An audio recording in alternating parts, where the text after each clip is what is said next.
ya. Assalamualaikum warahmatullahi wabarakatuh. Kami dari kelas 2D jurusan Otomasi Sistem Permesinan Politeknik Ati Makassar. Sebelumnya, perkenalkan, nama saya Tirta Aprilio dengan NIM 24 USP 151. Saya Jad Fauzan dengan NIM 24 USP 138. Saya Christian Sahat Maruli Silain dengan NIM 24 USP 132.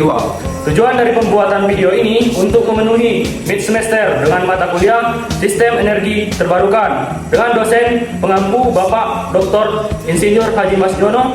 Baiklah, kami akan menjelaskan hasil perancangan sistem panel surya atau PLTS rumah tinggal, alamat Desa Pasar Alam, Kecamatan Air Priukan, Kabupaten Seluma. Selamat menyaksikan. Sebelum masuk ke perancangannya, kita harus mengetahui apa itu sistem energi terbarukan. Sistem energi terbarukan adalah sistem penyediaan energi yang memanfaatkan sumber daya alam yang dapat diperbarui secara alami dan berkelanjutan, sehingga tidak akan habis meskipun digunakan terus-menerus dan lebih ramah terhadap lingkungan dibanding energi fosil. Di sini kita harus mengetahui juga PLTS. PLTS adalah pembangkit listrik tenaga surya. Sistem pembangkit listrik yang mengubah energi cahaya matahari menjadi energi listrik menggunakan panel surya atau sel fotovoltaik. Cara kerja PLTS yaitu yang pertama, sinar matahari mengenai panel surya. Kemudian, sel fotovoltaik mengubah cahaya menjadi listrik arus searah atau DC. Inverter mengubah listrik arus DC menjadi arus bolak-balik. AC. Listrik AC dapat digunakan oleh beban atau saluran ke jaringan listrik PLN. Di sini ada pun keuntungan dari penggunaan PLTS, yaitu yang pertama, energi bersih dan ramah lingkungan. Sumber energi gratis dari matahari, kemudian biaya operasional rendah, kemudian cocok untuk rumah, industri, dan daerah terpencil. Keunggulan PLTS. Sebelum kita memasang perancangan PLTS di rumah kita harus mengetahui kebutuhan harian listrik di rumah kita. Di sini ada tabel peralatan listrik beban di rumah. Yang pertama ada kulkas, TV, mesin cuci, rice cooker, kipas angin, lampu LED 12 watt, pompa air, charger HP, laptop, dan dispenser. Totalnya adalah 5,31 watt hour. Jika dijadikan ke kilowatt hour menjadi 5,34 kWh per hari. Kemudian total dari per bulan ialah 5,34 dikali 30, yaitu menjadi 160,2 kWh per bulan. Estimasi biaya listriknya yaitu tarif PLN RT non subsidi Rp 1.700 per kWh. Biaya per hari 5,34 dikali 1.700 menjadi Rp 9.078 per hari. Kemudian biaya per bulannya ialah Rp 272.340 per bulan. Baik, selanjutnya menentukan arsitektur atau upgrade. Jenis sistem yang dipilih. Upgrade sistem atau tidak terhubung ke PLN. Alasannya cocok untuk daerah pedesaan atau rumah yang sering padam listrik. Yang kedua, energi 100% dari matahari plus baterai cadangan. Selanjutnya, menghitung daya array PV. Data lokasi berlokasi di Bengkulu. Kemudian peak sun horse-nya atau PSH sama dengan kurang lebih 4,8 jam per hari. Selanjutnya dating factor atau total sama dengan 0,8 atau karena panas efisiensi sistem.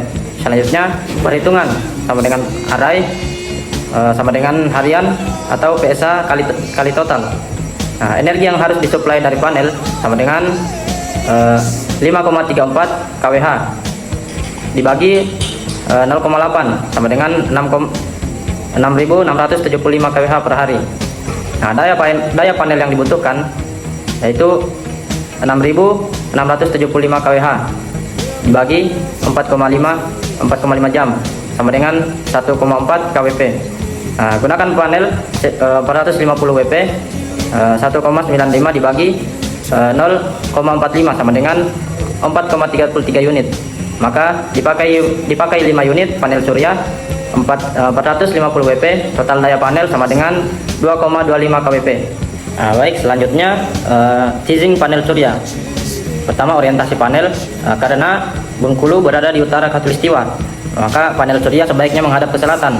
Tujuannya agar sepanjang tahun panel menerima sinar matahari paling optimal. Nah, selanjutnya sudut kemiringan panel lintang Bengkulu 3 atau 4 derajat. Kemudian kemiringan ideal panel surya 3 derajat sampai 10 derajat ke arah selatan. Nah, catatan praktis, jika panel dipasang hampir datar, maka cukup baik karena posisi matahari relatif tinggi. Selanjutnya kemiringan 10 sampai 15 derajat juga direkomendasikan. Kemudian masih memberikan kinerja yang baik.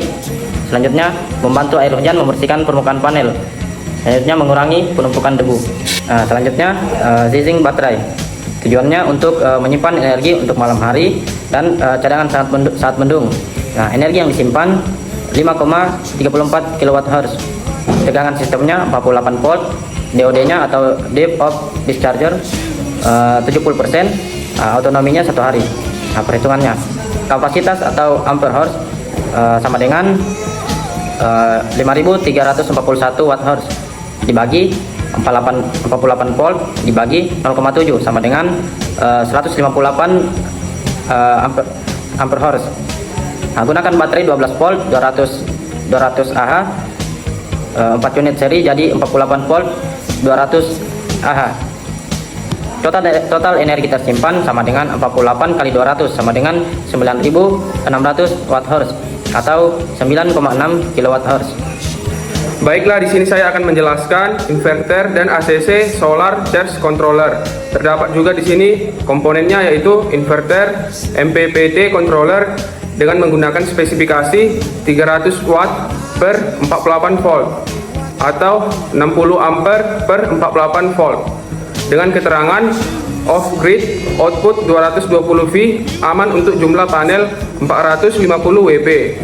Perhitungan arus panel yaitu 2250 watt dibagi 48 volt sama dengan 46,8 ampere. Aman digunakan sebagai MPPT 60A. Baik, di sini saya akan menjelaskan merancang proteksi kabel earthing SPD.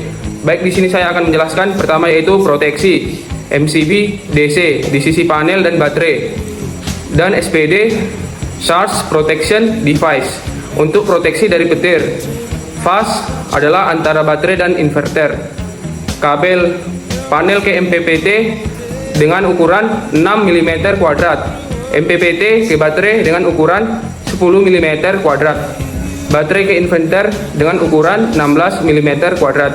Earthing atau pentanahan adalah tembaga diameter 16 mm, panjang 2 meter, resistansi kurang lebih 5 ohm. Baik, di sini saya akan menjelaskan gambar single line diagram dan rencana instalasi. Baik, di sini terdapat pada gambar yaitu matahari menyalurkan sumber energi ke panel surya, dan panel surya menyalurkan sumber energi ke solar charge controller, dan dari solar charge controller menyalurkan energi ke baterai, dan baterai menyimpan energi yang dihasilkan.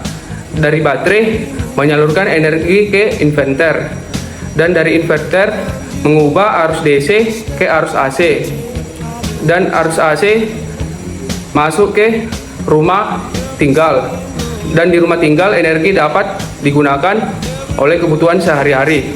Baik, di sini saya akan menjelaskan estimasi biaya yang digunakan. Yang pertama yaitu komponen panel surya dengan spesifikasi atau jumlah 5 kali 450 WP. Totalnya yang didapatkan 2.250 WP. Perkiraan biaya yang digunakan yaitu 22.500.000. Keterangannya itu sebagai sumber energi utama. Dan kedua, menggunakan komponen inverter off grid dengan spesifikasi 3 kW per 48 volt dengan menggunakan perkiraan biaya 12 juta. Keterangan mengubah arus DC ke AC dengan tegangan 220 volt. Yang ketiga, komponen MPPT charger controller dengan spesifikasi jumlah yang digunakan 60 ampere per 48 volt dengan perkiraan biaya yang digunakan 2.500.000 dengan keterangan mengatur arus dan tegangan dari panel ke baterai. Dan keempat, komponen baterai dengan jumlah 4 kali 12 volt 200 ampere hour lead ACD dengan menggunakan perkiraan biaya sekitar 10 juta dengan keterangan menyimpan energi 9,6 kWh nominal dengan menggunakan kabel fuse MCB SPD rangka mounting. Di sini tidak terdapat keterangan spesifikasi atau jumlah. Dengan menggunakan perkiraan biaya 8 juta rupiah dengan keterangan sebagai proteksi dan instalasi sistem. Komponen yang digunakan keenam yaitu jasa instalasi dan pengujian. Tidak terdapat spesifikasi atau jumlah yang digunakan. Dengan menggunakan perkiraan biaya sekitar 7 juta rupiah dengan keterangan pemasangan dan pengaturan sistem.